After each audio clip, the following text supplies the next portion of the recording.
Assalamualaikum warahmatullahi wabarakatuh. Perkenalkan, nama saya Andi Maharani Indira Sari dengan NIM 22030650254. Kelas C, Prodi Fisioterapi, Fakultas Ilmu Keolahragaan dan Kesehatan dari Universitas Negeri Makassar. Saya di sini ingin menjelaskan pengertian tentang ragam bahasa lisan dan ragam bahasa tulis, yaitu ragam bahasa lisan adalah suatu ragam bahasa yang dihasilkan oleh alat ucap atau organ speech. Dalam ragam bahasa lisan ini, kita harus memperhatikan beberapa hal seperti tata bahasa, kosakata, dan lafal dalam pengucapannya. Dalam hal ini, dengan memperhatikan hal-hal tersebut, pembicaraan akan dapat mengatur tinggi rendah suara atau tekanan yang dikeluarkan, mimik atau ekspresi muka yang ditunjukkan, serta gerak tangan atau isyarat untuk mengungkapkan ide sang pembicara. Sedangkan ragam bahasa tulis adalah bahasa yang dihasilkan dengan memanfaatkan tulisan dengan huruf sebagai unsur dasarnya. Dalam ragam bahasa tulis, kita harus memperhatikan beberapa hal seperti tata cara penulisan atau ejaan, di samping aspek tata bahasa dan pemilihan kosakata. Dalam hal ini, kita dapat dituntut untuk tepat dalam pemilihan unsur tata bahasa seperti bentuk kata, susunan kalimat, pilihan kata, kebenaran penggunaan ejaan, dan juga penggunaan tanda baca dalam mengungkapkan ide kita. Ciri-ciri ragam bahasa lisan yakni seperti di bawah ini. 1. Memerlukan kehadiran orang lain.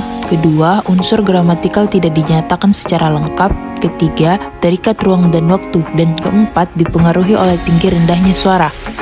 Dan ciri-ciri ragam bahasa tulis adalah sebagai berikut. 1. Tidak memerlukan kehadiran orang lain. 2.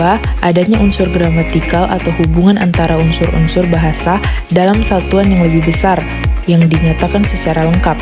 Yang ketiga, tidak terikat oleh ruang dan waktu. Dan keempat, dipengaruhi oleh tanda baca atau ejaan. Contoh ragam lisan yakni meliputi hal-hal berikut ini. 1. Ragam bahasa cakapan. 2. Ragam bahasa pidato. 3. Ragam bahasa kuliah. 4. Ragam bahasa panggung. Dan contoh ragam tulis yakni meliputi hal-hal di bawah ini. 1. Ragam bahasa teknis. 2. Ragam bahasa undang-undang. 3. Ragam bahasa catatan. Dan 4. Ragam bahasa surat. Kelebihan dan kelemahan ragam bahasa lisan.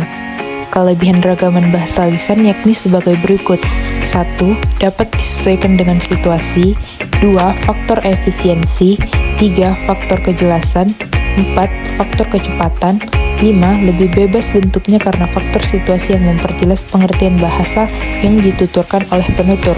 6. Penggunaan bahasa lisan bisa berdasarkan pengetahuan serta penafsiran dari informasi audit, visual, dan kognitif sang penutur. Kelemahan bahasa lisan yakni seperti di bawah ini. 1. Bahasa lisan berisi beberapa kalimat yang tidak lengkap, bahkan terdapat frase-frase sederhana. 2. Penutur sering mengulangi beberapa kalimat. 3. Tidak semua orang bisa melafalkan bahasa lisan dengan benar. 4.